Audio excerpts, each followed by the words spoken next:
The room fell silent, everyone turning to look at Sam.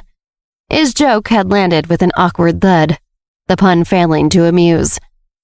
"Sam, that was so bad it almost looped back to being funny," Olivia said, shaking her head. "Yeah, Sam, stick to what you're good at, which definitely is not joke-telling," Millie added, trying to stifle her laughter. Camilla joined in.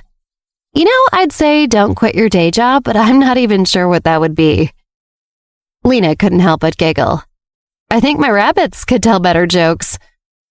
Frances, always the peacemaker, tried to be encouraging. "It's okay, Sam. You'll get it next time. Maybe." The group erupted into a burst of friendly laughter, teasing Sam for his failed attempt at humor. The atmosphere was light and cheerful, the teenage banter a refreshing break from the tension that had filled the room earlier. The study session quickly transformed into a lively gathering, with everyone contributing to the playful ribbing. Sam, a little red-faced but good-natured, laughed along. Okay, I get it. My joke-telling needs work. I'll leave the comedy to the pros." Olivia winked at him. "Don't worry, Sam. We can't all be as witty as me.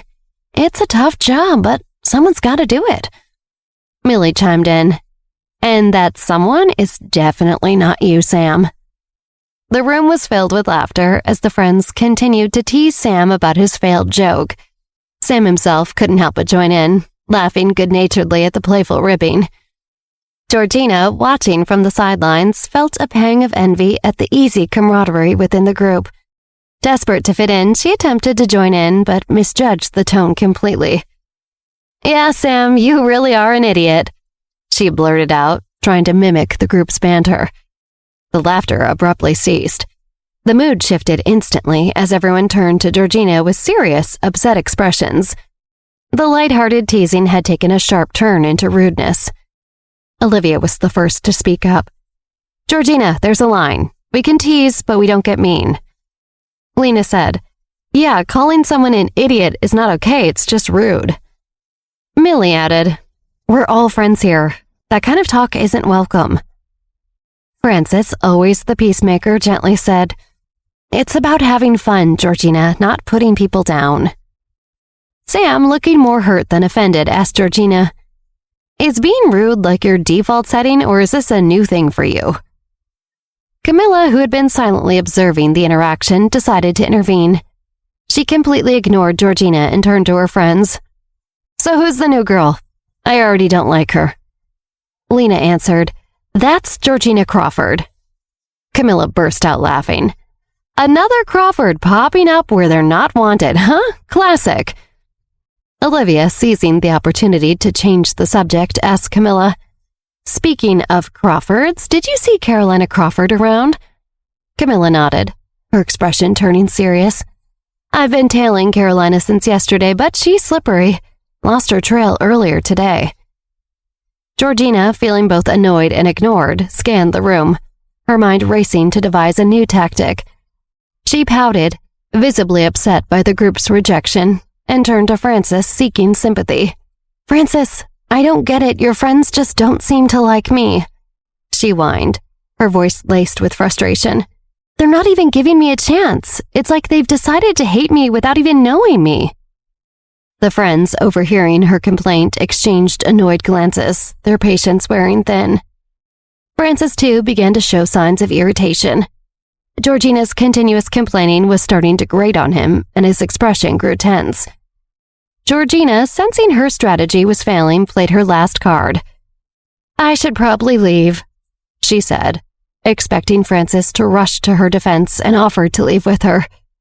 But Frances, much to her surprise, simply nodded. "Yeah, maybe that's best," he said, turning back to his friends, effectively dismissing her. Georgina's face flushed with anger and humiliation. "Frances, could you at least help me get home? I'm still not familiar with the city," she asked, her voice tinged with desperation. Millie, keen to defuse the situation, interjected, "Georgina, why don't you just take a cab home? It's quick and easy." Georgina, sensing the unanimous desire for her departure, stood up, her movements stiff with annoyance and embarrassment. Without another word, she made her way to the door. the atmosphere in the room noticeably relaxing as soon as she left.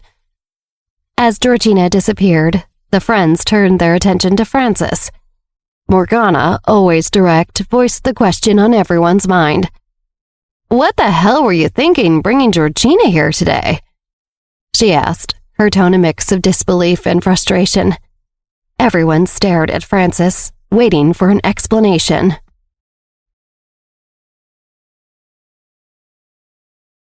"I didn't want to bring Georgina," Frances desperately insisted.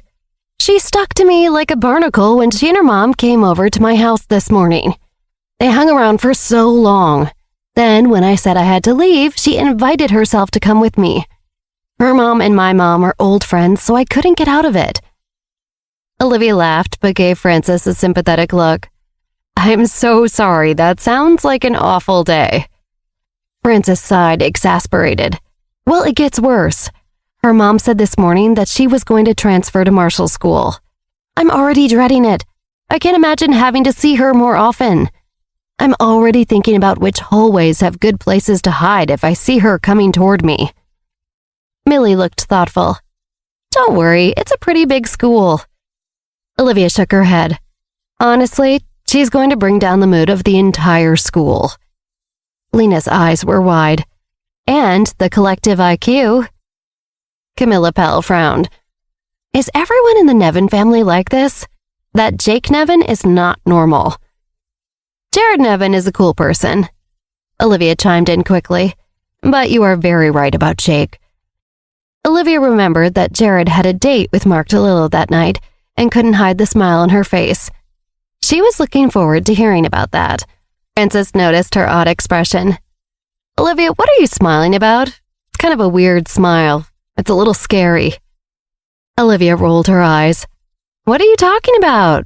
I'm just thinking about how we're all very good students who are going to crack open our books and finally start studying." Frances slumped his shoulders. "Ugh, that's what I get for asking. Why do we even need a study group? Let's just make this a gossip group." Millie took out a textbook. "Olivia's right. Let's start with physics. I think we're about halfway through this chapter that almost made Frances cry." Frances turned to her in protest. "I was having a normal human reaction to trying to memorize the equations for torque." Everyone else grumbled and slowly opened their textbooks and notebooks or laptops one by one. Millie explained while everyone listened attentively. The hours crawled by as they worked through the tedious material, and the room felt very warm and cozy. Olivia had a moment where she realized that sitting with this group of friends felt like spending time with a family, where everyone was trying to take care of each other and enjoyed one another's company. The sound of flipping pages, scratching pencils, typing keys, and Millie's gentle voice felt so peaceful. Millie taught them all while they helped each other with the finer points that tripped them up. They were generally caught up in each other's lives. She felt filled with love for her friends and her life and thought to herself, "What a comfortable, beautiful weekend." Already on the other side of the city, Georgina Crawford sat in her taxi home and gritted her teeth angrily. Her hands twisted the leather strap of her handbag, threatening to rip the expensive purse apart at the seams. The taxi driver looked at Georgina in the rearview mirror and shook his head. How many girls her age have I seen lately throwing a tantrum about something asinine? He thought silently. She comes in here with a stink face, suffocating me with her perfume, and now she looks like she's going to put a fist through the window. Probably about some boy or cyberbullying or pronouns or whatever. These kids are frickin' doomed. When he finally dropped Georgina off at the Nevin family manor, she found her mother, Jessica, in the garden. She was basking in the sun, drinking an iced tea. She had been wronged, and her mom needed to know. "Mom, how can they treat me like this?" Jessica sat up immediately, removing her sunglasses and huge hat. "Honey, use your words. Walk me through it, everything." God, I was getting to it. Georgina paced back and forth beside her mother's lounge chair. This stupid study group. Olivia has all of them wrapped around her little finger and totally sabotaged any progress I could have made with Frances. She made everyone hate me the second I got there. It was doomed from the start. Jessica looked seriously at her daughter. Because you are a shining star, Georgina. They are jealous of your light. She reached a hand out to wipe the tears away from Georgina's face. Nobody sabotages someone unless they're threatened by them. They want to slow you down because they worry you'll rise too far too fast. They're just threatened by your gorgeous, perfect self. Georgina nodded, feeling comforted. Yeah, that's right. Hey, you know who else was there? The Pell twins. The Pells? Jessica gasped in alarm. They didn't give you any trouble, did they? No, but there was something Camilla Pell said. Georgina looked away, trying to remember. She said something about seeing a lot of people with the last name Crawford recently. She even said that there was someone who was really crafty, who got away from her after a while. Jessica frowned. Oh? Do you know who she was talking about, the one who got away? Georgina shook her head. I don't know, but Olivia seemed to know who it was and even said a bunch of confusing words. But I didn't really understand it, so I don't remember it. I guess it must be someone we're related to.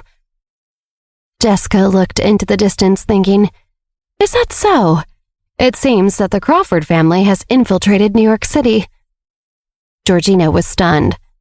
Really? Wow, Mom, who do you think is here? Jessica shook her head solemnly, taking a long drink of her iced tea. I don't know, darling. Since I only married into this family, I'm kept out of the loop on a lot of things. But anyone important from the Crawford family had to break the rules to sneak into the city. That would be something big. It must be for her. Georgina wrinkled her nose, confused. Who? Jessica smoothed her hair, replacing her hat and sunglasses. Don't worry about this for now. You start at a new school tomorrow and you have suffered so much today. How about this? You can take a walk with your friends and go pick up some new school supplies. Georgina narrowed her eyes at her mom suspiciously, feeling like she was deliberately hiding something from her. She felt uncomfortable and resentful. Mom, I don't want to go out. Do what I say, sweetheart, Jessica said firmly. She rarely ever spoke this sternly to Georgina, and Georgina didn't know how to respond. Georgina was used to her mom always doting on her, but she was also used to her getting very serious when anything came up about the Crawford family or the Nevins. She knew from personal experience that her mom wasn't going to say any more about it, even if she threw a fit and cried. Georgina nodded her head, resigned. Fine, I'll go out with Delilah, I guess. Jessica brushed aside a strand of Georgina's hair. Good girl, go on, spend as much time as you want. When a girl is unhappy, she should get to buy whatever she wants. Georgina sighed. Okay. She left the garden. As Jessica watched Georgina disappear out of the garden gate, she went back inside the house and walked upstairs to the study, removing her hat and sunglasses. She knocked lightly a few times on the door. Dad, are you there? Come in, Jacob Nevin answered. Jessica entered the huge, dark study. She was relieved to see that Grandpa Jacob, who was Jake and Jared's grandfather, was alone. She closed the door and crossed to the enormous cherry wood desk where he sat. She sighed, her face serious. Dad, the young lady lost by the Crawford family is very likely to be in New York City right now. What? Jacob had been politely interested, but at that information, he snapped to attention. Is that true? How do you know? Georgina heard from the Pell family that they've been following people from the Crawford family in the city around town. Jessica replied, since it has to be something big to make the Crawfords ignore the rules and defy their agreements with the Pells, it must be because of the missing girl. It has to be. Jacob looked away, considering this. I see. Who else knows about this? Jessica's face looked grim. Olivia Johnson knows. He raised his eyebrows, not liking that news either.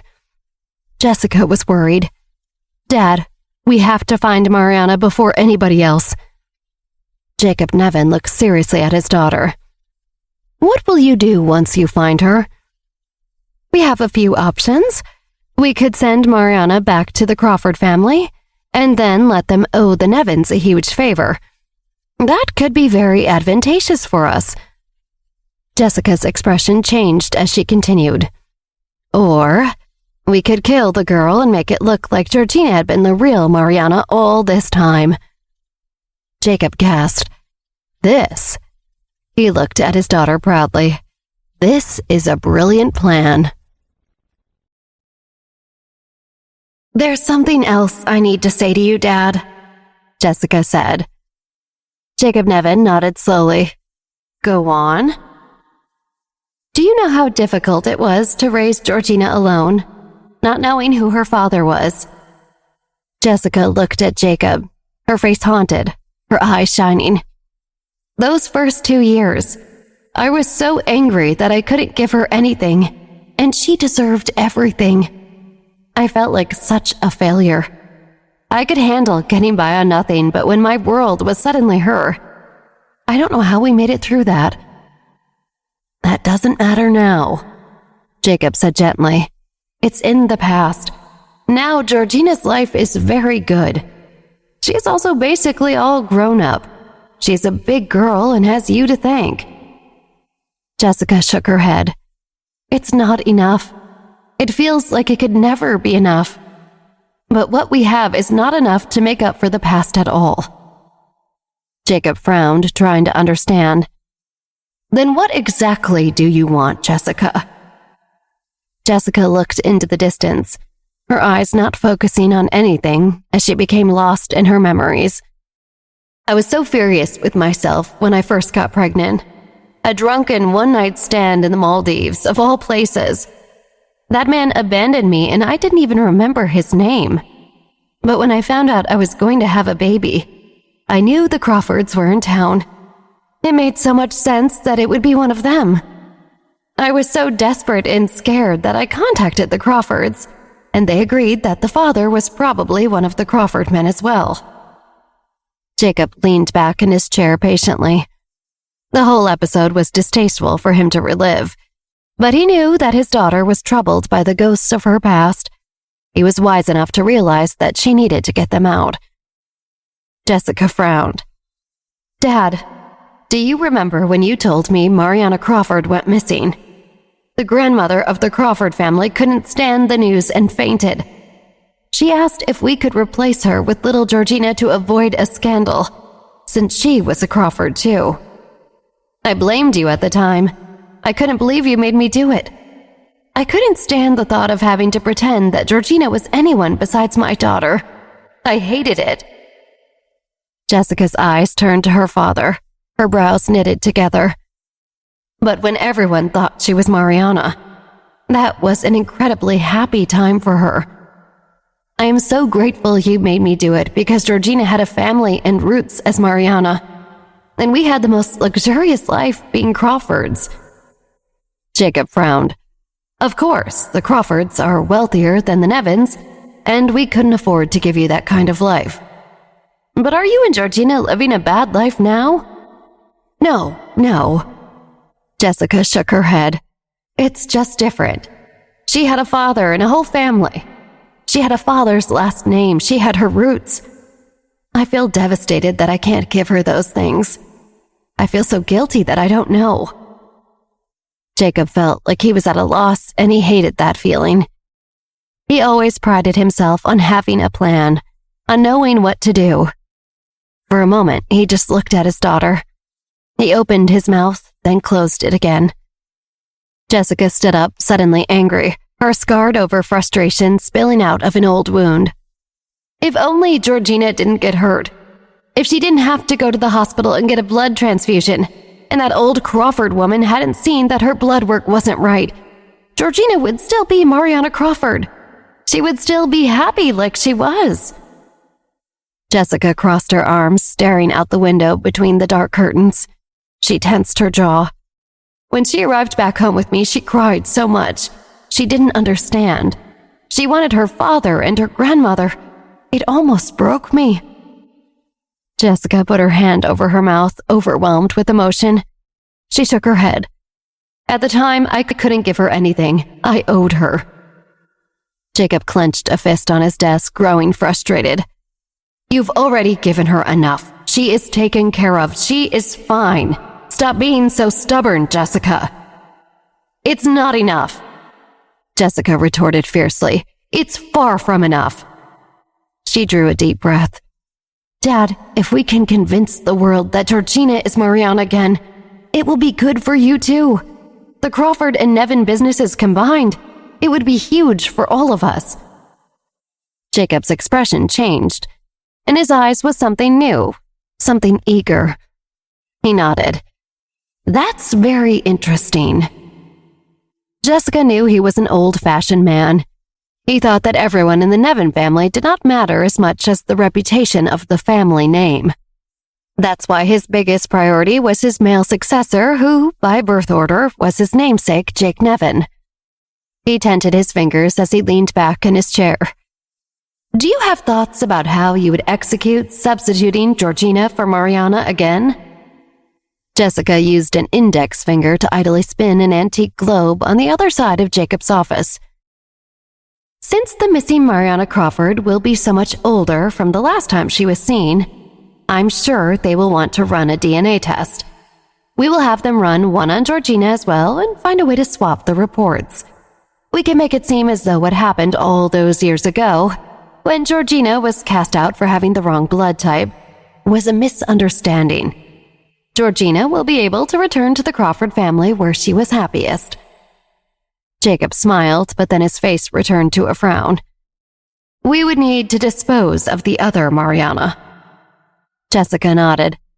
And once we have Georgina in place, I think even if anyone discovered what we did, they wouldn't want to put Grandmother Crawford through the trauma of hearing about it. She couldn't take another shock like that.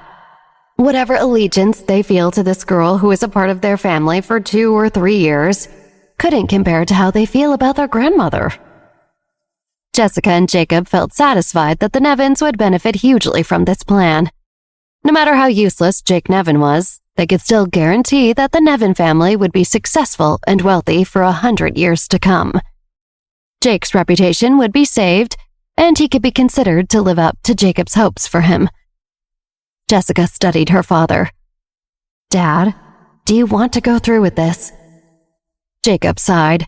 He noticed the portraits behind Jessica of his father, his uncles, his grandfather, and beyond. Okay, he replied. Send someone to find Mariana. Jessica nodded. A trace of bloodthirst flashed across her eyes as she clenched her fist tightly by her side. As long as Georgina had a firm foothold in the Crawford family, she would be able to take revenge on the mysterious Crawford who fathered Georgina and abandon them both. It wouldn't be soon, but eventually, she would have the power. In the living room of the Coopers, the front page headline on the newspaper on the table made every single one of them feel uneasy. A huge picture of Mark DeLillo with the coat slipping off his head was under the words, Rose President Humiliated. Brett Cooper shook his head, covering his eyes. What is wrong with that man? How hard is it to pay a sex worker without getting marched out of the front of a huge event? There's always room to be a little careless. How do you fumble it this badly? Ryan Cooper slumped into a chair. If this jabroni doesn't want Beatrix, what the hell are we supposed to do? And do we even want him anymore? Nisha snorted. I knew that little harlot shouldn't be so pleased with herself. DeLillo was just toying with her. Instead of placing our hopes on that unreliable airhead, we should have been thinking of other plans from the start. Ryan threw up his hands. Stop talking, my God! If something happens to the Cooper family, it's still your family. Maybe come up with a plan instead of berating one of our own? Nisha's mouth hung open. Me. Everything I do for the sake of the Cooper family. I don't understand why nobody else seems to notice that Beatrix has evil intentions. The Cooper family wouldn't be in this situation if it weren't for her. She should be the one getting scolded. Ryan whirled on her furious. Shut up, Nisha. Go anywhere else. Nisha was stunned. Tears started to fall from her eyes. You want me to go? Why are you so heartless? Erica rubbed her temples. Nisha, you should really go lie down or take a walk or a shot or a Pilates class or whatever it is you do. You're the one still arguing here. Nobody is arguing with you. Erica was confused about the whole situation. I just don't get it. If Mark doesn't want Beatrix, why did they have all those moments before where it seemed like he did? I think he could still be into her. You're all fools, Nisha snorted. Mark has played everyone in this family except for me, and it's all because of your idiot daughter Beatrix. Erica shot to her feet. It's time for you to leave, Nisha. Or what? Nisha asked, taking a step towards Erica. Are you gonna make me? You dare order me out of the room? Nisha's eyes blazed with fury as she was practically spitting venom in Erica's direction. Do you really believe you have raised such a perfect daughter? Nisha stalked toward Erica slowly. Mark DeLillo is so young and successful. He had every option he could want. Why do you think he's interested in your daughter? Come on, Erica. You're a smart lady. Don't you have any ideas? She sent Melanie to study in Europe. You must have wondered where she got all that money. She's seducing men professionally, honey. She must basically be a martial artist in bed now. She's certainly more skilled at making men happy than you're skilled as a mother. Brett stood up, defending his wife. You shut up, Nisha. Nisha whirled on Brett. You think I'll shut up? Huh. Don't blame me for not giving you any attention, sweetie. I was getting to you. That restless daughter of yours has really been making her rounds for a long time now. But you still hope to keep DeLillo's eyes from wandering? A legendary, experienced old bag like her with a bank account full of sex money is supposed to get this guy and save our family? Brett was practically choking on his words. How dare you? I would never say that about someone in my own family. What are you thinking? Erica put her hands on Brett's shoulder, squeezing them gently and softly kissing his back. He calmed. Of course, betting everything on his interest in Beatrix meant we always ran the risk that he would lose interest, or wouldn't have enough interest in the first place. But the most important thing is that we figure out what to do now. Ryan and Erica nodded. Nisha crossed her arms, her face sour. She shook her head. Brett continued to ruminate on their miserable prospects. How do the Coopers save ourselves? We need another idea. What can I do? Brett pulled the top off a crystal decanter of whiskey and poured himself a glass. With the relationship we've started to build with Mark and the Rose Company, it's like we got a taste of how it felt to be on top again. We got to feel what it's like to be proud of our family name. Those days in between were simply... Ryan stared out into space. Unbearable? Brett nodded. He swallowed his glass of whiskey in one gulp and poured himself another. I don't want to end my life in shame. We deserve the high life. That's what we were made for. We're good at it. It suits us. Erica turned her angry gaze on Nisha. Oh, I don't know. I think some of us deserve to live in shame. Nisha snorted. Did I poke you in a sore spot? Did it hit too close to home? I think it's not that you think I deserve to be ashamed. It's that you're mad I'm not going to pretend your daughter is a saint. Nisha turned away triumphantly and walked up the staircase, disappearing from everyone's line of sight. The remaining Coopers sighed, feeling considerably less tension with Nisha's departure, but no less miserable in their situation. Erica lay down on a couch. What should we do? What should we do? She nervously played with her glittering manicure. Will Beatrix suffer because of everything that's happening to Mark? If he doesn't like her at all, what should Beatrix even do? Do we have any other options at this point? We're all in on this guy. Ryan sighed. Brett, I think it's time to plan a way out. We have been fighting for so many years, but none of us have won. The Cooper family's getting worse and worse. Brett tilted his head, puzzled. He was about to take another big swig of whiskey, but he lowered his glass. What do you mean? I'm tired, man. Ryan threw his arms open wide. I don't want to waste any more time in the doomed, sorry-ass Cooper family. This name is tainted. It's cursed. I want to set out to work for myself with a fresh start. Brett was stunned. Fresh start? Work for yourself? What do you mean? Ryan started pacing, his revelation making more and more sense in his head as the seconds went by. No matter how many years we fight to save this family, the Cooper family isn't going to recover. It's just not. Can't you see that? He heaved a sigh. I see it now, clear as day, and I quit. Brett was at a loss and feeling betrayed by Ryan. You want to leave us? You're just bailing? Ryan sighed again. Well, I might need to wait a bit. Dad is old. He couldn't handle hearing about this. Don't tell him. Brett studied Ryan's face carefully, taking in the idea for the first time. You want to start a new life? We're brothers. We've fought beside each other for so many years. We've wreaked some havoc. We've got some stuff done together. I know you too well. If you're saying you want out of this family, that means one thing is true for sure. You've got something better lined up, don't you? You scheming little badger. Ryan's eye twitched. You might be right. Brett's face lit up in delighted disbelief. I am also really fed up with the Coopers. I've been preparing to leave the family for a while. Ryan was stunned. You too? Really? No way. Brett downed his full glass of whiskey. Bro, I'll go with you. This family's doomed. We've given them enough years and it's time to stop, but you and I don't want to leave you. Ryan held out his arms to Brett. Yes, bro. Brett hugged Ryan. Yes, bro. He yelled back. Ryan looked up the stairs and lowered his voice. To tell you the truth, recently I've been in contact with an amazing person. She said that there's some really good money in it if I run some arms for her. As long as I help her get around airport customs and some other security to get them into the city, I can get 7 digits every time. Brett was stunned again. 7 digits every time? No way, man. He licked his lips, but fear came over his face and he frowned. Is she really reliable? For sure, for sure. Smuggling arms into the U.S., that's serious. Like, life-ending sentence, no matter what, serious. Ryan rolled his eyes, exasperated.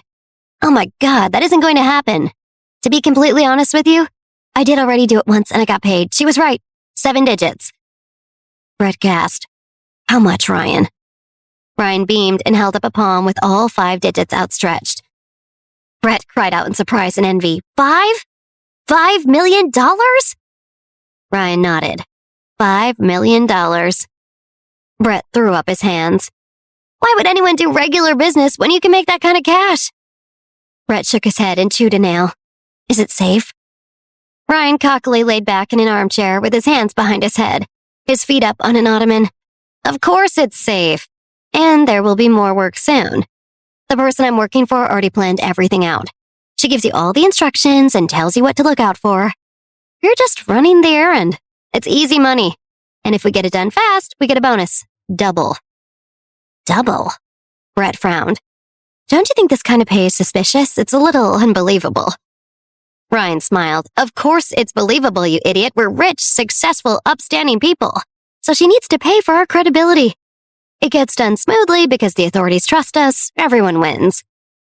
Erica frowned, where she'd been absorbing this information uneasily from the couch, even though both men were ignoring her. This doesn't seem worth it. Brett, I don't want you to go to jail for the rest of our lives. It can't be her only option right now. Ryan tapped his foot impatient. We want a way out of the family. This is a way out. I wouldn't have wanted to do it alone without you, Brett. Brett looked at the newspaper with Mark DeLillo on it, shaking his head. I'm thinking about it. It's tempting, but the risk is so huge. Erica let out a huge breath, relieved. Yes, honey, you're so right. Let's just think about it for a while. Ryan frowned at Brett. You can think about it, but it's obviously sensitive information. Brett held up a hand. Don't worry. It's not good for anyone to know about this. Even if I don't do it with you, I would never betray you. You're my brother. Ryan grinned. I appreciate it, brother. Ryan glanced at Erica, then back at Brett. But do really think about it. And what you'd do with all that money. So, what do you say? Should I really give up my future leading the whole family? Ryan Cooper wondered to himself, now agonizing over a decision that had seemed so easy. On the one hand, the Coopers are almost certainly doomed. On the other, if I leave, I'd have to smuggle weapons and risk a life in prison. But I would also be making millions. Ryan swirled his glass of whiskey, hoping with each sip of its sweet burn that the right choice would just pop into his head. However, he looked at the newspaper on the table and the huge headline about Mark DeLillo's shameful scandal. He hoped that Beatrix could still connect with Mark and use her feminine wiles to save them all. Otherwise, he thought, what is she good for? On the other side of the city, Olivia and her friends had just finished a long, intense few hours of morning tutoring. As everyone arranged their notes and packed away their books, Olivia smiled gratefully at Millie. Thank you so much for tutoring all of us. I don't know what we'd do without you. Everyone else echoed their thanks as Millie modestly waved away their comments. Learn how to take a compliment, Olivia urged her with a smile. We're saying it because you deserve it. Millie, flustered, blushed and stood up. It's really nothing. What do you guys want for lunch? I can cook something. Olivia stood up and moved between Millie and the kitchen. Oh, absolutely not. You don't have to do more work for us. Leave the cooking to me. It's all right, Millie insisted. It's not that hard. Teaching you guys is pretty easy. You're all good students. Camilla Pell laughed. You don't have to be so nice. You can say something mean, I swear, like I'm barely going to pass AP US History. It's fine. Millie's face fell. No, you'll get it. I don't think it's that bad. Lena's eyes widened, remembering something. Oh no, you guys don't need to argue about lunch. I forgot I'm basically out of groceries. Millie clapped her palm to her forehead. That's right. That's something that is a little mean. I totally spaced on getting new groceries this week. Lena laughed. You don't need to say anything mean about yourself. Olivia looked like she had a plan. How about this? Let's split up.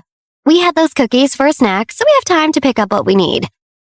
Everyone nodded, agreeing to spend the day like a little household, dividing up errands to pick up what they needed before they could all eat together. Olivia tapped her chin, walked to the fridge, and opened it. Okay, we definitely need vegetables. Lena mumbled. But do we really? Olivia continued ignoring her. Sam, Camilla, Cameron, and Millie, you guys go get some produce. Morgana stood stiffly, looking like a soldier at attention. What about me? Olivia, deep in thought, didn't seem to hear her. Oh, and produce crew, we'll need a protein. I'm thinking duck. Let's get fancy. Sam raised a thumb up. What about me? Morgana asked, starting to dance side to side. Olivia opened the cabinets and looked back into the fridge. Francis, we'll need some cold drinks. Use your best judgment. Olivia turned to Millie. Do you guys not have a pepper grinder? You just have free ground pepper? Millie rolled her eyes. Yes, chef. Olivia threw up her hands. Sorry, but I'm going to need some black peppercorns, cooking oil, and if you can get it, some wine for cooking. Would that be your responsibility within the produce crew? Millie nodded. Yes, chef. Camilla frowned at Millie. Should we write this down? Millie shook her head. Nah, I'll remember this. It's just a couple of things. Morgana looked ready to reach out and tap Olivia on the shoulder. What about me? What about me? You. Olivia finally looked at Morgana. Go with Lena to play video games. Because of her leg, I'm not going to send her out on any errands. Oh. Morgana blinked and her shoulders drooped down. Got it. Lena shook her head at Morgana.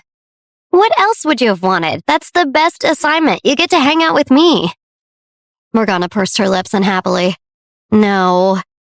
Lena started to wheedle her. I did just get this new pirate war game where we get to run crews and fight each other with cannons.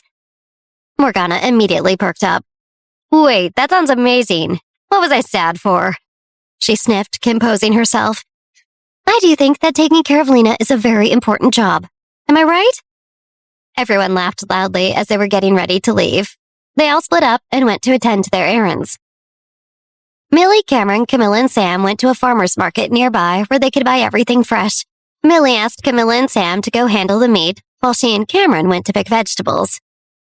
Millie shyly picked vegetables with Cameron.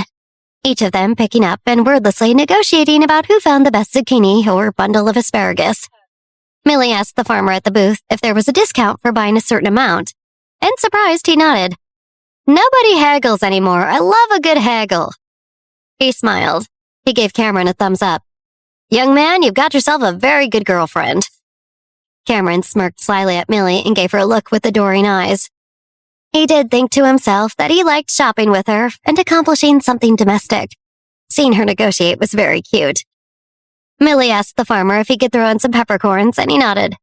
You're going to take me for all I'm worth, aren't you? I don't even sell these. I just had them on hand because I got them from my friend on the other side of the market. And you make me want to give them to you. Are you a witch? Millie laughed, feeling shy. The farmer packed up their bag and handed it over. Remember to come again next time. This really was a thrill. Millie smiled and picked up the bag. Okay. Cameron reached out, taking the bag from her hands. She thought that small gesture felt so gentlemanly. She gave him a sweet smile, and he gave her one back.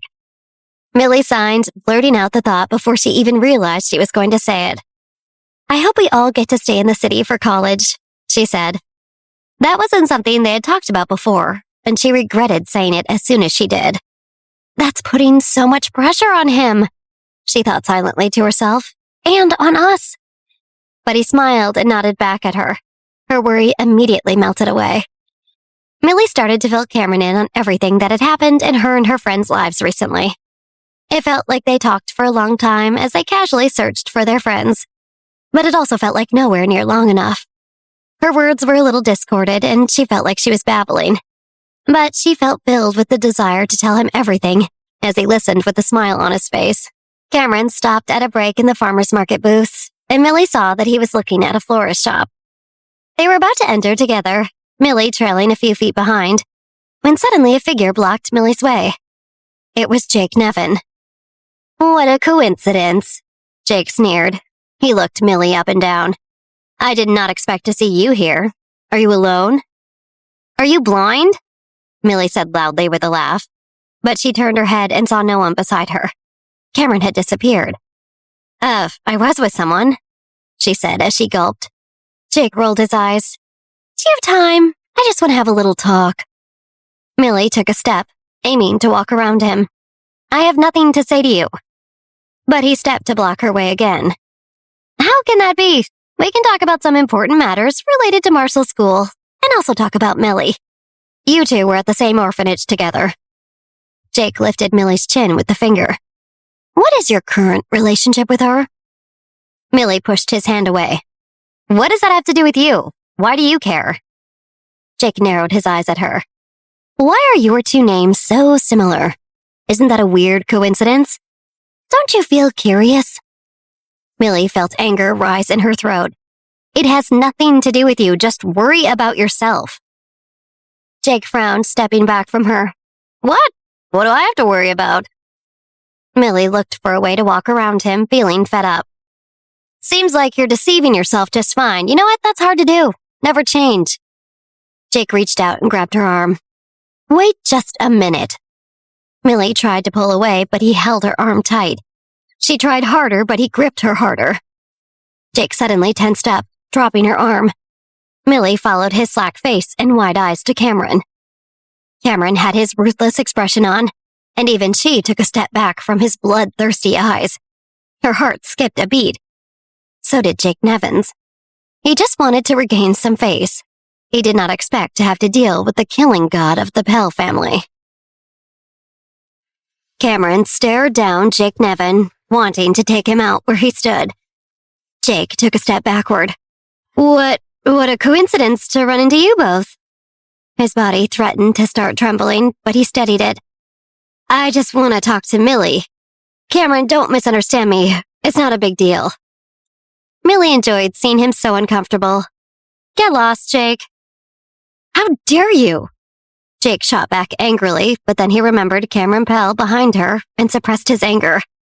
This Millie was nothing special. At the most, she was the adopted daughter of a school principal. But Cameron Pell was different. The Pell family was cruel and merciless, especially the killing twins of the Pell family, Cameron and Camilla. The two of them had many lives on their hands. He tried to get his desire to act rashly under control around Cameron Pell. Jake shifted his gaze back to Millie, straightening his clothes. All right, I will get lost. I will see you around, Millie. Jake thought silently to himself. I will definitely take revenge for what she just said to me. He took a few steps backward, afraid to turn away from Cameron, but finally turned and hurried away. Millie let out a long sigh. She signed to Cameron, Where did you go just now? Cameron did not answer, but handed a bouquet to Millie. Millie loved them, thinking the unusual but beautiful bouquet was perfect and smelled fantastic.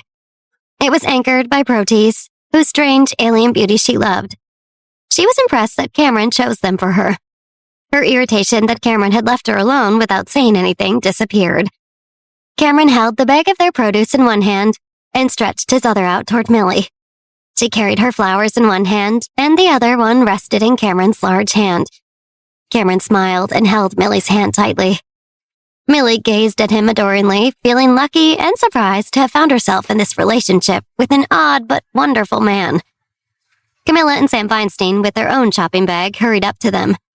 As soon as Millie caught sight of them, she tried to withdraw her hand from Cameron's, but he tightened his grip and did not allow her to withdraw her hand. Camilla glanced toward their hands and back to their faces. She didn't say anything, but was happy to see Cameron so happy. Sam Feinstein looked away entirely, feeling flustered by the PDA. The four of them headed back to Millie and Lena's with smiles on their faces. At a far street corner, Jake got back into his waiting black car. He stared at Millie's back out his window through the crowd. He vowed never to let go of this stupid girl. His driver cleared his throat. Master Nevin, where are we going now? Jake sighed, annoyed. Let's go home. He took out his phone and dialed Mark DeLillo's number. When Mark saw Jake Nevin's name pop up on his phone, he had the urge to throw his phone out the window. However, he knew he had to continue playing nice for the time being. He bit the bullet and answered the call, displeasure evident on his face. Jake Nevin, is something wrong? Jake's mind was filled with thoughts of getting revenge against Olivia as soon as possible. He was the future patriarch of the Nevin family. How could he be humiliated by Olivia again and again? But he raised an eyebrow and refocused on Mark DeLillo. Mr. DeLillo, do you have some time tonight? I want to treat you to dinner and chat with you about something. Mark frowned. Tonight? He asked. He already had plans with Jared Nevin that night. He didn't have time to deal with whatever foolishness Jake Nevin wanted. And even more importantly, since the banquet he had decided that he wanted to get rid of this idiot Jake Nevin. The last thing he wanted to do was eat a meal with him. Yes, tonight, Jake replied. He could hear that Mark's tone was hesitant, which already made him unhappy. What's wrong, Mr. DeLillo? Don't you want to eat with me? Mark shook his head. No, of course not. I just have been a little busy today. Plus, after yesterday's banquet, I need to prepare a press conference to explain it properly. Mark rubbed the throbbing spot between his eyebrows. Jake remembered what had happened to Mark and frowned in disgust. Mark harassed a waitress at his event, which was gross, but what was more, he was foolish enough to get caught. Even talking to Mark at that moment felt like lowering himself, and Mark dared to be hesitant about meeting him. Mr. DeLillo, since we are partners, I have to make some things clear in advance. No matter what kind of special hobbies you have, we should exercise restraint, or your personal activities could bring shame to both of us while we work together. Mark was stunned and a rush of anger filled his head. What did you just say? He asked. Jake sighed. I'm talking about what happened yesterday. It's fine if you don't have time today, since I'm thinking about this. I don't really want to see you tonight either. You take care of yourself, Mr. DeLillo. With that, Jake hung up the phone and yelled to his empty car. Screw you, you pathetic harasser! Waitresses! Embarrassing. You're nothing but embarrassing.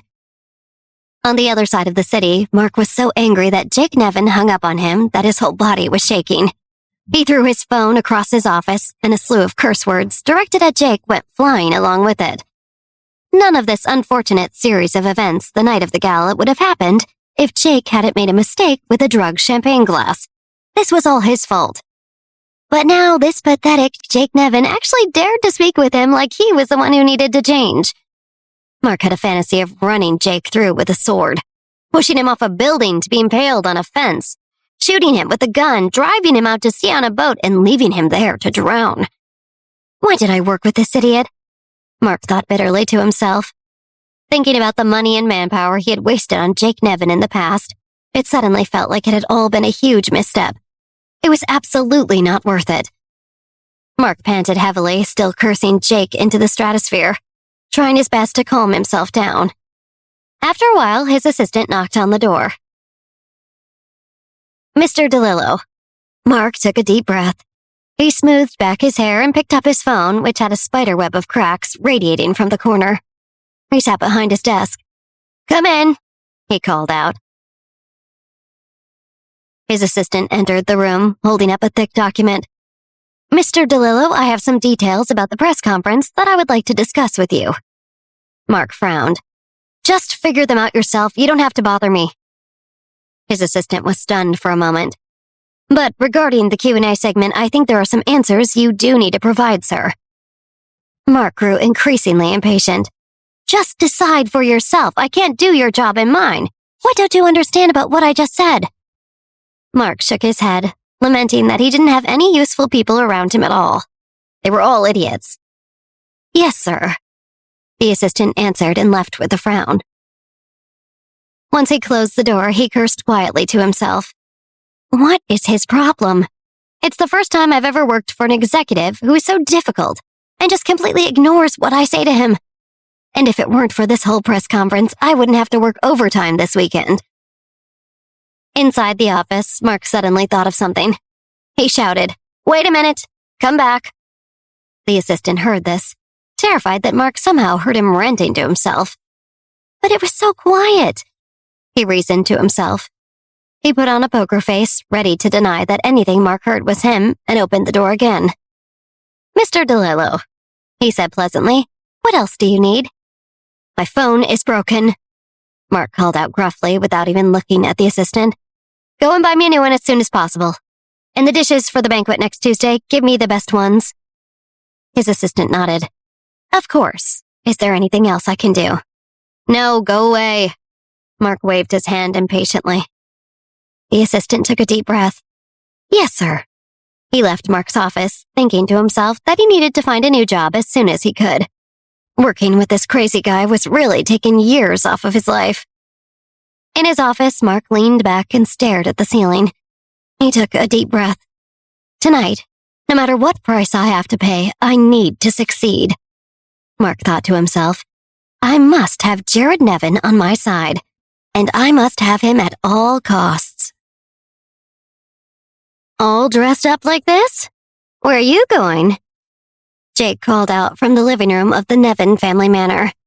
He was suspicious, but trying to play it cool. The person he called out to was his younger brother, Jared, who straightened his tie and his suit jacket self-consciously. "I'm just going out to meet some friends," Jared responded self-consciously. "We're just catching up, no big deal." Jared smiled tightly and was about to walk out the front door. Jake looked at Jared from head to toe. "That pair of shoes, did you buy them recently?" Jared looked down at his feet. I think so." There was a heavy silence. The brothers stared each other down. "What friends are you meeting?" Jake asked. "Why are you getting so dressed up to go and catch up with some normal friends?" Jared frowned. "Why do you care so much? This is weird, Jake. I don't need to report to you wherever I go." Jake raised his chin. "I am the eldest grandson of the Nevin family and the heir to our empire." Jared laughed in disbelief. "So? That's one of those things that kind of loses its power if you have to shout it to people. You are not my mother. When you become my mother, I can consider telling you where I'm going and with whom." Jake had never seen his brother dare to be this rude to him, and his anger rose into his head, his pulse pounding in his ears. "Jared Nevin, don't be such an arrogant tool." Jared shook his head. "Am I being arrogant, or are you getting more and more domineering?" Jared's irritation with his brother had been building over the years, was threatening to pour out of Jared's mouth like an erupting volcano. When I was at the company earlier today, you gave me instructions about my work. Now that I'm back home, if I want to go out, you're still asking me questions and making rules about what I do? What exactly is your problem? Jake stood, beginning to yell. Who's making rules about what you do? I was just asking where you were going, and you're blowing it all out of proportion. You're being such a baby, Jared. Jared smiled stiffly at Jake. I think we both know my abilities are a bit beyond those of a baby, Jake. I can't say the same for both of us. Jake felt like he was 5 years old, wanting to push his brother down and hit him. You bastard, he shouted. He took a few steps forward and grabbed Jared's shirt with both hands. Don't think I wouldn't dare beat you up. Of course you would dare, Jared sneered. You're the eldest grandson of the Nevin family. Of course, you do whatever you want. Jake pushed Jared away, letting go of Jared's shirt. It's good that we have that straight. Since I'm going to be the one in charge of this family, I need to stop anyone who's going to do anything that would bring shame to us. Jared narrowed his eyes. What do you mean? If Jake thought Jared was insulting the family, he would have approached this differently. And besides, Jared thought silently, who could humiliate our family more than he already has? Jake snorted, staring down Jared in his new shoes once again. You know it's weird that you're dressed like this in the middle of the night. You don't have to pretend it's not. And you don't have to pretend you're some kind of serious person either. You're a child in a tie. Jared shook his head at a loss. So 7 o'clock is the middle of the night now. Get a hobby, Jake, or some friends. After saying that, Jared turned away and walked out of their home with big strides. He smoothed his shirt where Jake had grabbed it. Jake saw the door close shut as his brother left. He walked to the window and watched Jared leave the family home in a black car.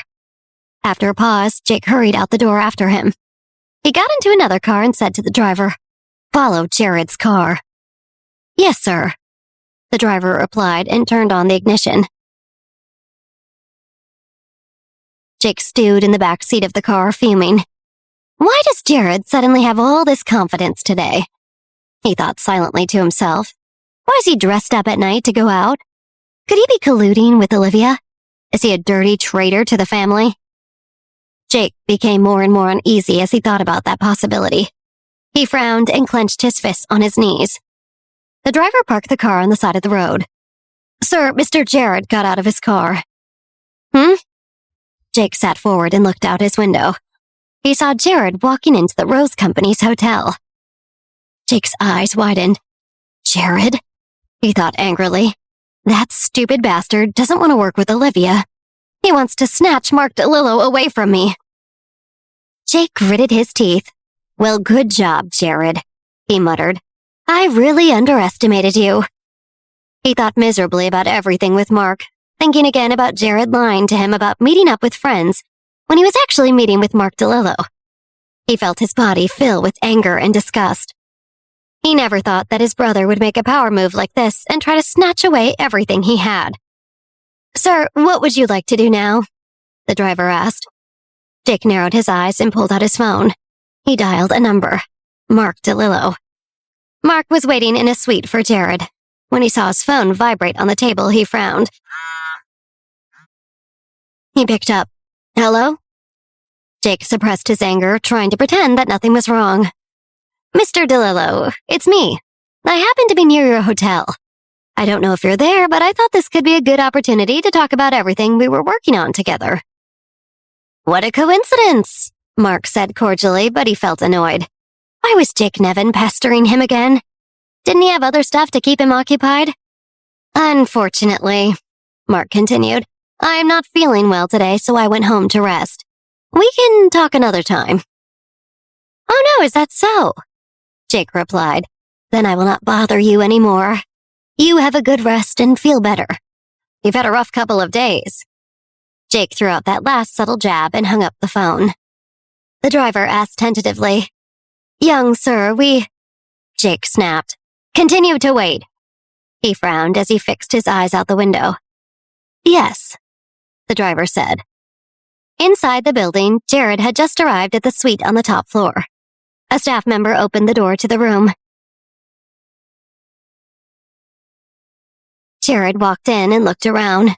It was decorated in a gaudy old European-style decor. Mark sat at a large round table. He put his phone back on the table and stood up to greet Jared.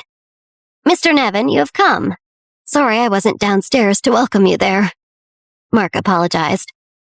Jared suddenly felt a little scared to be there with Mark DeLillo, having a meeting he shouldn't have, with a man who had acted really weird the last time they talked, babbling about vampires. No, don't be silly. He refused Mark's apology. He did not want to be there that night, but for the sake of Olivia's plan, he had no choice but to bite the bullet and make the sacrifice for the greater good. Mark clapped a hand on Jared's back, gesturing to the seat beside where he had been sitting. "Come, please, have a seat. Take a load off." He sat Jared down and took the chair next to him. "Jared Nevin, what do you want to drink?" Mark asked. Jared waved off the question. Whatever you're having sounds good." Mark laughed loudly. "All right, that's a real power move. I always knew I liked you." Mark gestured to a staff member, who busied themselves fixing and pouring 2 drinks. "But we've never spent any time together," Mark continued. "That's so weird." Jake's brow furrowed. Yes, a lot of things are weird lately. But Jared's mind was suddenly filled with doubts. Had he imagined Mark being so strange? Was it all a big misunderstanding? Maybe he overreacted. Mark leaned back in his chair. "You know, if I respect someone in the business world, I have to feel like they've got some teeth to them, you know?" Teeth, Jared thought silently to himself. Is that a weird vampire thing? He just cleared his throat. "I'm not sure I do know what you mean." Mark let out a huge fake guffaw. "And you play it close to the vest too, huh, buddy? Such a mystery." "Mystery?" Jared worried silently. "Vest? Is vest a vampire thing?" "No, I'm imagining it. No, I'm the weird one." Jared spoke carefully. "I'm not trying to be a mystery, Mr. DeLillo. I'm just curious, what do you want?" "What do I want?" Mark asked, leaning in toward Jared. "What I want is..." He suddenly raised his hands like claws. "I want to suck your blood," he said in a thick Transylvanian cartoon accent. "I was right." Jared panicked in his head. "I'm not imagining it. How the hell am I supposed to handle this?"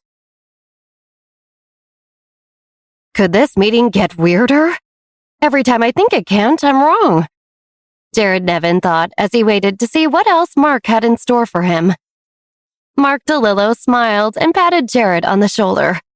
Mark snapped his finger and the door immediately opened to a stream of servers that carried an array of impressive dishes. The spread covered a range of poultry and surf and turf, and Jared had a hard time coming up with any foods that weren't represented on the table. Jared came from a wealthy family and was no stranger to grand meals. But even he was speechless as his eyes roved over the delicious bounty before them. I don't know what to say, it's really something, Jared said in awe. The inviting feast was enough to temporarily distract him from the awkwardness that had colored his interactions with Mark up to this point. "I've always admired you for your good taste and your intelligence. That's why I'm so stoked to finally have you as my guest. Before we start, I just want to toast the occasion." Mark smiled and raised his glass of whiskey. "To finally doing this." Mark downed the whiskey from his glass. It burned from his throat all the way down to his stomach. He felt the heat linger in his chest. "Ah," Mark exhaled dramatically. "Looks like a nice bottle of whiskey," Jared commented politely. He sensed from the big show Mark made of it that Mark wanted him to notice. "I'm breaking out the good stuff. This is a special occasion." Mark smiled and poured more whiskey into his own glass before pouring a glass for Jared. Mark recalled the tip he had about Jared's fandom of vampire fan fiction. He had done a lot of last-minute cramming about way more pop culture vampire knowledge than he ever wanted to have in his brain. Desperate times call for desperate measures.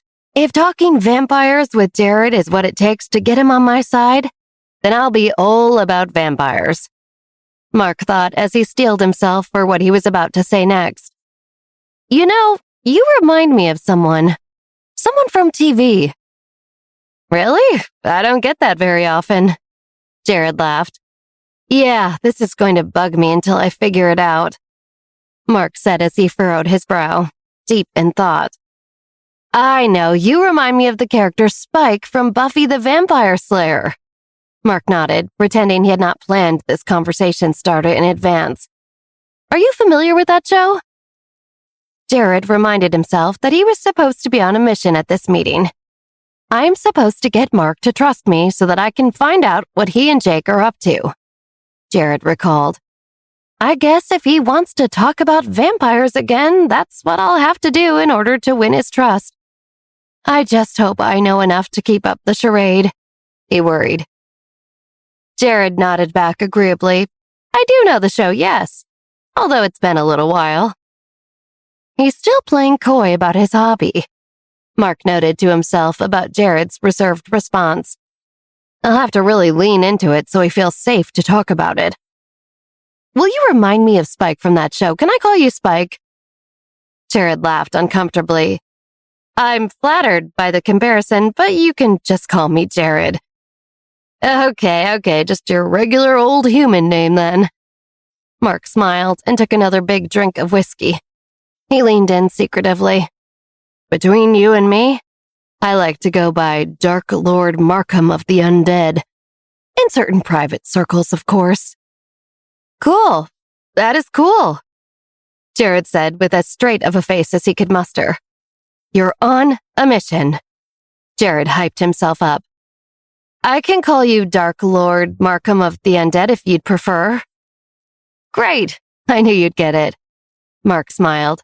All right, let's eat. I know it's a lot, but I wanted you to get a good sampling of what my hotel has to offer. I wasn't sure if I'd get another chance to show off.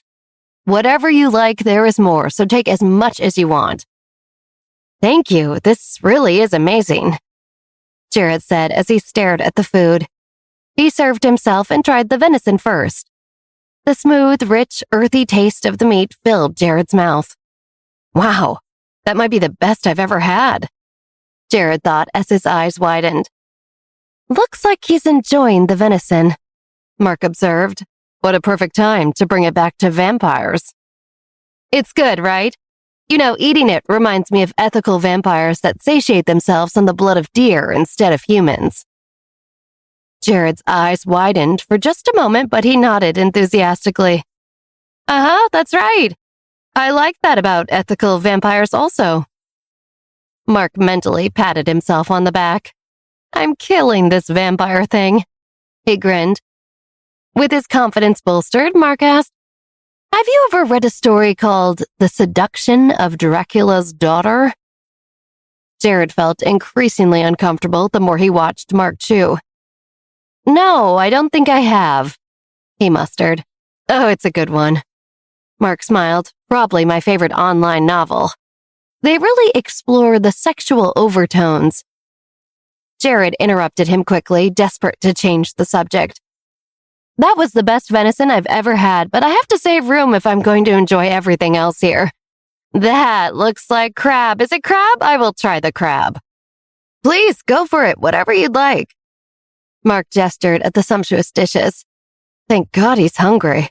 I did not want to have to talk about that too much, Mark thought with relief. He watched Jared help himself to the crab. Jared, I really think we have a lot in common. I can't tell you how nice it is to be able to talk so openly with someone. Same. Absolutely. Jared nodded. Please don't go back to vampires, he prayed. I think I've made some headway. It's safe to venture into the business discussion. Mark thought carefully before changing the subject. He cleared his throat. As you probably know, the Rose family has a history with your family, so I've been paying attention. I have to say it really is a shame seeing that Jake is going to take over the Nevin family business. Mark carefully watched for Jared's reaction. Jared employed his practiced ability to look neutral whenever he had to talk about his brother lately. My oldest brother is the oldest heir in the family. That's just how it works, and I've accepted it. He sighed diplomatically. Jared picked up his glass of whiskey and took a sip. How do people drink this stuff all the time? Jared thought as he felt the liquor burn his esophagus. Mark saw Jared take a sip of whiskey and took that as a cue to drink more as well. Whatever helps me get through this vampire stuff, Mark thought ruefully. He refilled his own glass again. I would think by now it's time to update some of the old traditions of succession. I mean, we live in a democracy anyway, don't we? Mark shrugged skeptically. Doing things that way, based on birth order, it's all so outdated. I know everybody's obsessed with oldest sons and all that, but I'd say the same thing if you were a girl. I'd still be on your side. I'm a feminist. I'm living in the now. Jared carefully restrained himself from laughing. Mark DeLillo is a feminist. Right, okay, he thought sarcastically. He took a breath and shook it off quickly. I agree. Everything you're saying makes sense to me, Jared said and took another sip of whiskey. Every time I think it's going to get better, and it never does. Jared thought regretfully about his drink as he swallowed. He sat up straight to look like he was really interested in what Mark said. Jared looks like he's vibing with what I'm saying. That's good, Mark thought smugly to himself. I honestly think you should take over the Nevin family business. You're obviously the better choice. Really? Jared asked in surprise. Oh, yeah, 100%. Mark nodded with certainty. I don't know. Jared sighed self-deprecatingly. I could make it happen. Mark raised his eyebrows with a sense of mischief. What do you mean? Jared asked. Mark is already working with my brother. Is he really thinking of switching to me? Jared wondered. Even though he knew he was there on a mission for Olivia, he still felt validated that everyone seemed to recognize he was more the desirable choice over his brother. Olivia had been right about Mark wanting to recruit him, but he pretended to be completely surprised in the hopes that Mark might elaborate on his plans. There's always a way. If you and I work together, I can work something out, Mark continued. You're what my team has been missing. Jake has no idea what a resource he's squandering, but I know how to play to everyone's strengths. You wouldn't be overlooked anymore. You'd finally have opportunities you deserve, and I'd benefit from your brilliance at my company. This is crazy talk. Jared laughed nervously. We can't just work around my brother. I can't even think about overtaking him. It's too much of an impossible fantasy. You're just gonna make me sad. Jared waved his hand. Well, it's your lucky day, Jared, because with me on your side, dreams can come true. You deserve so much better, and I can make it happen for you. Mark smirked and took another large sip of whiskey. I've got him right where I want him, Mark thought smugly. Jared did find the idea unbelievably tempting. Mark deftly spoke to his weakness, his desperate desire for recognition and to escape his brother's orbit. Jared reflexively reached for his whiskey to keep from saying anything. Mark smiled. And now to seal the deal, he thought to himself. Just think it over. There's something else I wanted to ask you. I was hoping I might read you some vampire fan fiction I've been working on. Jared choked on his whiskey, both from the fact that he had once again forgotten the drink's burning sensation, and because of the words Mark just said to him. He wants to read what? What do I say? Fan fiction is one thing, but I don't know if I can take fan fiction written by Mark DeLillo. Jared thought in a panic. He saw Mark reach for his phone and swipe through some apps. Hang on, I have it here somewhere, Mark muttered as he scrolled through his phone. Jared kept his cool as best as he could and replied, Oh, that's okay. You don't have to. You don't have to be so polite. I want to, Mark insisted. Secretly, Mark felt the complete opposite. There was nothing he wanted to do less than read vampire fan fiction he had his assistant throw together the night before. Don't make me insist on doing this, Mark groaned in his mind. Then you won't get to just relax and enjoy your dinner, Jared added. He grasped at any reason he could to keep this reading from happening. At least wait until you've eaten. It would be a complete shame if it got cold. Mark put his phone down. He remained casual, but on the inside he was relieved. That buys me some time at least, Mark thought. I really didn't want to find out what my assistant wrote. It would be so awkward after that. Mark smiled and helped himself to more food. Of course. You're right, and please help yourself. I had so much adrenaline leading up to asking about it that I jumped the gun a little. Mark chuckled nervously. I understand. Jared nodded. He didn't want Mark to think anything was wrong and blow the entire mission to gain his trust. Jared looked back at all the incredible food up for grabs. I could just keep eating and hope this vampire thing doesn't come up anymore. But if it does, I run the risk of potentially saying the wrong thing. Then I'd lose all of his trust, and all of this would be for nothing. Right now, we're in a good place, and Mark does trust me. I should leave him wanting more. As for my idea about working together, can I ask if there's at least any way you're leaning, yay or nay? Mark asked hopefully. I'll think about it if that's okay. It's a big idea you put on the table, a lot bigger than that ham. Jared nodded to the spiral-cut ham on the table between them and laughed to keep things light. I really wish I was at the hidden tea house with Olivia and Jeff right now. Of course, fair enough. That's the wise thing to do. Mark nodded approvingly. You're already living up to your reputation.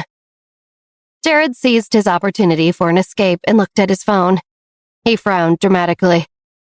Thank you so much for your hospitality. This dinner is incredible. Jared nodded and held up his phone to Mark with a look of regret.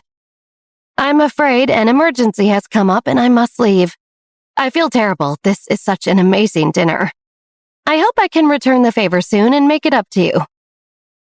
Mark felt encouraged by Jared's invitation. It's no trouble at all. I would love for us to meet again soon. Mark smiled.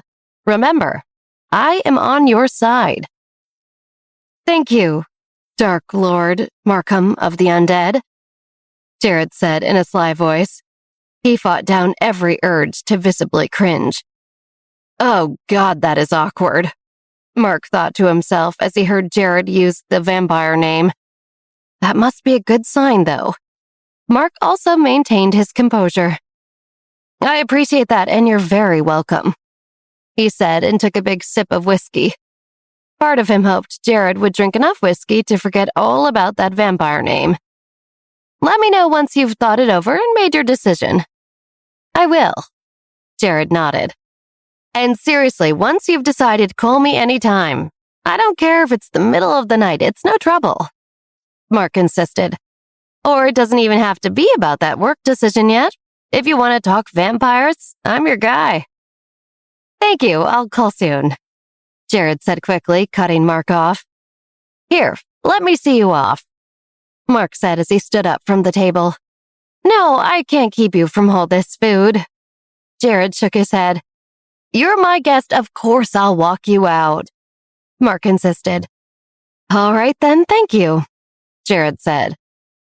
Mark walked with Jared out of the dining room and down to the entrance of the hotel where a car waited. It only took a few minutes, but in the awkward silence, it felt like the longest journey of Jared's life. Jared got into the car and rolled down the window. Thanks again for all of your hospitality, Mark. I'm sorry to have to bail so early. I just have to do this. I completely understand. When there's a fire, everyone calls the real leader to put it out. Mark nodded. Remember to call me if you want to talk more. Please, don't hesitate. All right, Jared promised and waved goodbye. Oh, and, farewell, Mark added in what he hoped was an accent that sounded like Dracula's. Jared was so stunned all he could do was smile and wave again as the car pulled away. This guy is so weird. Jared shook his head. I think that went well, Mark thought, pleased with himself as he watched Jared's car disappear up the street. Just then, a manager from the hotel hurried up to Mark. Sir, what about dinner? There are still multiple courses prepared, the manager explained in a low voice. Mark recalled that much of the dinner had been completely untouched. even what was already served on the table. Just reuse them for orders at the hotel restaurant. Who's going to know? Very well, the manager agreed with a conflicted expression on his face. Normally, it is against regulation to serve food that has already been served. You asked what I wanted to do, and that's my answer. Do I seem like I care about regulations? Mark barked impatiently. The manager shrank away apologetically. Mark looked back in the direction Jared's car had driven off in. This was a good meeting, Mark thought with a satisfied smile. It might have made my skin crawl, but it was worth it. All that matters is that I succeed at bringing the Rosses back to the top of the New York City elite, and that I bring Olivia so far down that she lands in hell. I'm willing to make the sacrifices to get it done, even if I have to completely humiliate myself and pretend I'm a vampire, Mark thought. Mark looked out at the street with a faraway gaze. He set his jaw determined and turned back to the hotel. Unbeknownst to Mark, Jake Nevin still sat parked outside of the hotel, where he staked out a spot to spy on Jared's whereabouts. Jake had seen and heard enough to get the idea of what had happened. He angrily clenched his fists at his side as he silently watched Mark walk back into the hotel. These two jerks are getting together behind my back. Mark and Jared. What a duo, Jake thought furiously. Take me back, Jake ordered his driver. Yes, sir. The driver answered and promptly turned the car around. Jake's face became fierce with rage. Jared is probably headed home, and when he sees me there, he's going to pretend like none of this happened. He gritted his teeth and his eyes filled with jealousy and hatred of his brother. Meanwhile, Jared decompressed in the back of his car. He recalled the moments when he had to talk about vampires and he covered his face. The awkwardness was unbearable. Just then, Jared felt his phone buzz in his pocket. He took it out and saw Jeff Dreyer was calling. Hello, sir, Jared answered. So, how was it? Jeff asked with a smile. I got your text saying you had left. Didn't take very long, I guess. This vampire stuff is so unfair, Jared groaned. I did my best acting, though. I deserve an Oscar after tonight. That weird, huh? Jeff asked. So weird. Jared laughed and shook his head at the memory. Hey, Jared, it's me. Olivia's voice suddenly came through the phone. Olivia, Jared said in surprise. Who else? Olivia laughed. Thanks for all your hard work tonight. Why don't you join us for tea? Right now? Oh my God, I would love that, Jared said enthusiastically. I actually didn't eat much at dinner. The food was incredible, but I had to get out of there or else I was going to get trapped into sitting through Mark's vampire fan fiction. Olivia chuckled with delight. That is rough. Come on over and we'll feed you and tea you. Thank you. Sounds great. See you there, Jared said before he hung up. He alerted the driver of the new destination. You are not headed home, sir? The driver asked in confusion. I just made some other plans, Jared explained. Then he had an idea. You know what? We're not even very far from there at all. Just drop me off and I'll walk the rest of the way myself. You don't have to stay out with me. I can get a ride home. Are you sure? The driver asked. Definitely, thanks. Jared waved as he got out of the car. Jared walked down the street for several blocks and passed through the familiar alley. He made the correct number of twists and turns until he could see the concealed entrance to the tea house that looked otherwise dilapidated and abandoned. As he walked the last stretch, Jared got the strange sensation that he was being followed. His spine tingled. He quickly turned around but saw nothing but darkness in the alley behind him. Jared hurried toward the entrance. The instant Jared stepped into the hidden tea house, the intoxicating aromas of the delicious tea greeted him. Every time, it smells so good, he sighed. You have a magic power for showing up just when the tea is ready. Morgana teased as Jared sat down at their table. Jared laughed. I guess I do. It all smells amazing to me. All right, Jared. Olivia raised her teacup to toast Jared. Thank you for your hard work tonight. Jared smiled and shook his head good-naturedly. It was not easy to hold it together. Olivia poured a portion of tea for Jared and slid it toward him. Vampires are a little too exciting for you? Morgana teased. Jared laughed heartily at Morgana's words. I do wish I could have been a fly on the wall for this meeting. Thank you for playing your part. It sounds like you sold it pretty well, Olivia said as she poured some tea for Jeff. Maybe we should make vampire fanfiction into the next networking craze. I think it would catch on, Olivia joked. Jared enjoyed laughing with the others. After such a tense evening, he was happy to feel so relaxed and have a good time. I'll never stop saying this. The tea is exquisite, Jeff said as he set his cup down and basked in the sensation of the flavor. He felt his entire body relax and the citrusy aroma filled his nose. What kind is it again? Jared asked. Good kind. Morgana sighed, threw her head back and closed her eyes with a big smile on her face. It's a citrusy de Geerling, Olivia said. It's kind of like the champagne of teas. Like I said, the good kind, Morgana said as she opened one eye. At that moment, their waiter, wearing a traditional English suit, approached with a tray of more tea and a gorgeous tiered display of snacks, including savory finger sandwiches, scones and creams and jams, as well as tea cakes and other mini desserts. Jared thought he would be used to the delectable food displays at the tea house by now, but he was still in awe. The classes of items were consisted with traditional English spreads, but the assortments and combinations were different every time. Circular ham and cheese sandwich, smoked salmon and dill cream on croissanti, Earl Grey shortbread cookies, blueberry and chocolate chip scones, raspberry and apricot jams, mini lemon pies, beautifully decorated vanilla petit fours, bite-sized cheesecakes with cherries on top, tiny dark chocolate cakes that glistened with fudge. And that's just what he could see from his angle. Today's tea cake is particularly exquisite, the waiter said as he placed the tray on their table.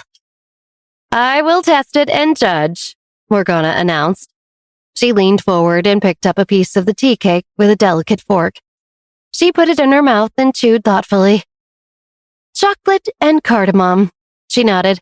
Confirmed, delicious, fragrant, refreshing. She paused, thinking and chewing, then added, 100% yum yum. I bet it is. We should put that review right on the menu. Olivia laughed. She took another sip of tea and looked out the window at the beautiful glowing moonlight. I think there's orange in there too. It makes me think of summer. Oh, summer break is still so far away, Morgana groaned. There is so much homework to do between now and then. Olivia laughed. It'll be here before you know it. Try to savor what's left of school. After that, we'll be headed off to college and who knows what things will be like then. You're right. I hope college has good food. Morgana sighed. Jared watched the raspberry jam drip from the edge of his scone onto the plate. The thought of Mark dressed as a vampire watching a drop of blood flashed through his mind. He chuckled quietly and quickly shook it off. That's enough vampires for me for a while. What's so funny? Morgana asked. Oh, just thinking about vampires too much. My brain needs a vampire detox, Jared laughed. We thank you for your service. Olivia nodded appreciatively. Cheers to that. Jeff clinked his cup with the others. They all continued chatting and enjoying the tea and snacks. After a nice long visit, Jared bought some more tea to take home and got a ride with Jeff. Back at the Nevin family mansion, Jake Nevin had stormed up to his room and locked himself there as soon as he returned from spying on Jared and Mark. Meanwhile, his grandpa, Jacob Nevin, summoned Jake's and Jared's respective drivers to meet him in his study. Where did my grandsons go tonight? he asked. Both drivers explained that they had each taken Jake and Jared to the Rose Hotel. Jared was there for a meeting with Mark DeLillo, Jared's driver explained. Jake just had me park for a stakeout outside the hotel. He didn't go in. Jake's driver added. And where are the boys now? Grandpa Jacob questioned. Jake seemed angry and locked himself in his room as soon as we returned. Jake's driver shared. Jared went to meet friends for tea. He wanted to walk, but he had a ride to get back. Jared's driver said. All right then, that is all, Grandpa Jacob said. The drivers nodded and left the room, relieved they weren't personally in any trouble. Grandpa Jacob Nevin sat alone in his study. He tapped his finger against the table and his eyes had a faraway look. He remained deep in thought about his grandsons. So Jared went to meet with Mark DeLillo himself. That's not particularly outrageous, seeing as our family has aligned with the Roses at this time. But Jake following Jared and waiting outside the hotel, that is ridiculous. Who is Jared getting tea with anyway? Grandpa Nevin frowned slightly. Whatever he is up to, we cannot afford for there to be any more rifts between those two. The Mariana Crawford mystery continues, and there is so much upheaval among all New York's powerful families. We must be united right now, especially Jake and Jared.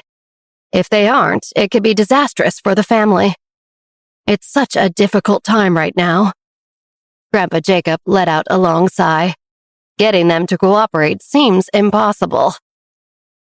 Just then, there was a knock on the door that jarred Grandpa Jacob out of his ruminating. He looked up at the door. Come in. When the door opened, Grandpa Jacob caught the fragrant scent of a fine, refreshing tea. The aroma wafted into his nose and he immediately felt relaxed. The frown lines in his forehead smoothed as his furrowed brows rested at last. Jared walked in with a tray of brewed tea from the hidden tea house. Grandpa, you're working late. Would you like some tea? You should say yes either way. It's been very good each time you brought some home. How can I resist? Grandpa Jake answered. I'm glad you like it, Jared said as he placed the tray on his grandpa's desk. He also had several pastries on the tray. Let's drink it together. I like the sound of that, Grandpa Jake smiled. Jacob poured them each a cup. I can't stop thinking about this tea. Even just one sip is an experience.